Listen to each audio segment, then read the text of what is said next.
Ya, halo guys, selamat datang kembali ke channel ini.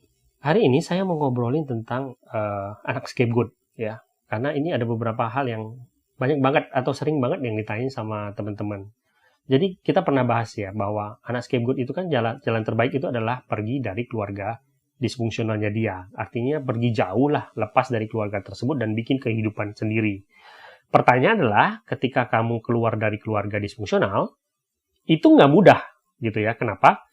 Karena keluarganya yang lama itu nggak akan membiarkan itu terjadi. Mereka akan mungkin secara brutal, mungkin malahan ya, brutal dan konsisten, tidak melepaskan si anak scapegoat dan selalu berusaha menarik kembali si anak scapegoat ke dalam keluarga tersebut, gitu ya. Nah, anak scapegoat tuh bertanya-tanya gitu, bukankah gua tuh anak yang nggak ada arti? Bukankah gua adalah sumber masalah dalam keluarga menurut mereka? Kenapa saya masih harus dicari-cari? Bukankah lebih baik saya pergi, gitu ya? Kenapa mereka secara konsisten terus berusaha menarik saya kembali ke dalam keluarga tersebut? Apa yang sebenarnya terjadi? Untuk menjawab pertanyaan itu begini guys, ya. Sebenarnya kalian harus tahu bahwa anak scapegoat itu adalah perekat sebenarnya. Perekat di dalam sebuah keluarga disfungsional. Tetapi kata perekat ini di dalam arti yang negatif.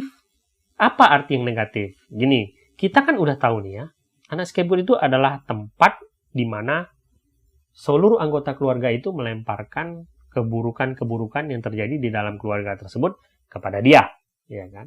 Terutama si orang tua NPD, karena anak scapegoat ini adalah proyeksi di mana dia melemparkan semua hal yang tidak dia sukai di dalam hidup dia maupun pencapaian-pencapaian yang buruk di dalam hidup dia, gitu ya. Nah, anak-anak yang lain atau keluarga-keluarga yang lain juga melakukan itu, gitu ya. Ketika mereka melakukan itu, semua spotlight keburukan itu kan ada di anak scapegoat. Ya. Artinya adalah ketika mereka melakukan itu, keburukan-keburukan anggota keluarga yang lain itu nggak kelihatan. Karena semua perhatian tertuju kepada si anak scapegoat. Gitu. Nah, kalau anak scapegoat itu kemudian melarikan diri, gitu ya, keluarga itu bisa runtuh, bisa hancur. Kenapa? Karena orang yang biasa menjadi pusat perhatian, orang yang menyerap semua dosa keluarga, orang yang selalu bisa membuat keluarga lain tidak kelihatan boroknya, itu nggak ada lagi, gitu loh. Sehingga ketika anak scapegoat itu bisa melarikan diri, pelan-pelan keburukan anggota keluarga yang lain itu akan mulai kelihatan, akan mulai terungkap, terutama anggota keluarganya yang NPD. Karena kita tahu sebenarnya anggota NPD itu kan sebenarnya nggak pernah punya prestasi kan. Mereka membutuhkan orang lain untuk dijadikan kambing hitam untuk mengalihkan perhatian dari keburukannya dia. Gitu loh. Kalau ini berlangsung terus, pelan-pelan keluarga itu akan runtuh dan mereka akan saling menyerang satu sama lain. Kalau ada teman-teman yang bertanya, kalau misalnya memang anak scapegoat itu berhasil melarikan diri, yang terjadi apa kan? Ya biasanya mereka mau nggak mau harus bikin satu lagi anak scapegoat supaya keluarga itu tetap utuh. Tetapi dosanya jatuh semua ke anak scapegoat yang baru. Yang lain selamat, yang satu ini yang bakal sengsara. Kan gitu. Nah, itulah kenapa sampai kapanpun biasanya anak scapegoat itu akan selalu berusaha ditarik kembali oleh keluarganya kembali ke rumahnya dia atau ke lingkungannya dia. Gitu loh. Jadi bagi teman-teman yang mengalami ini, teman-teman tahu betapa destruktifnya ini.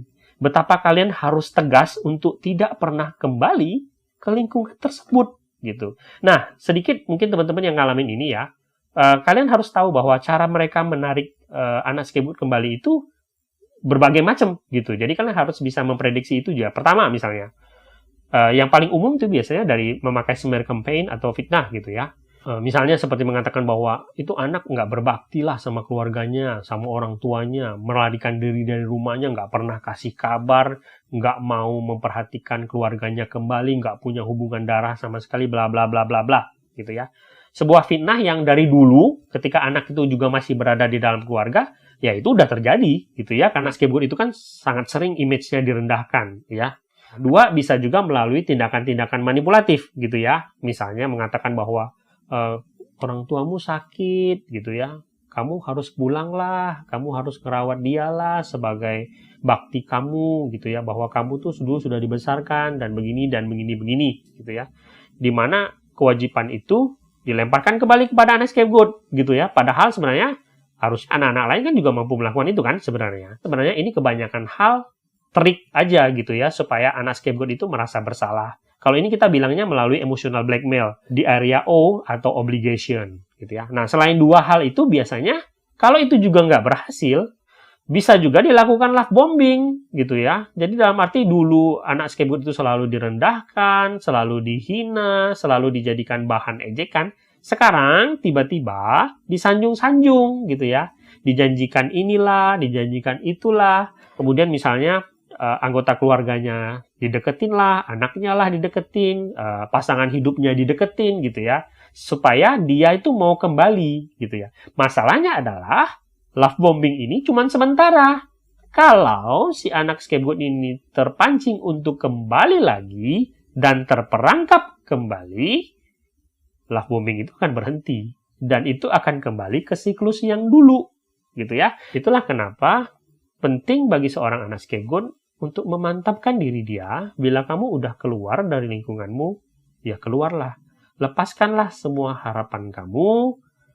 Yakinkan diri kamu bahwa kamu berhak punya kehidupan sendiri. Kamu berhak punya kehidupan di mana kamu benar-benar dicintai secara tulus oleh keluargamu sendiri, pasangan hidupmu, oleh anak-anakmu, gitu ya. Buang jauh-jauh rasa bersalah yang mereka coba tanamkan kepada kamu supaya kamu mau kembali.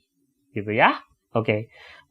Ini aja yang bisa saya bagikan hari ini. Semoga video ini berguna.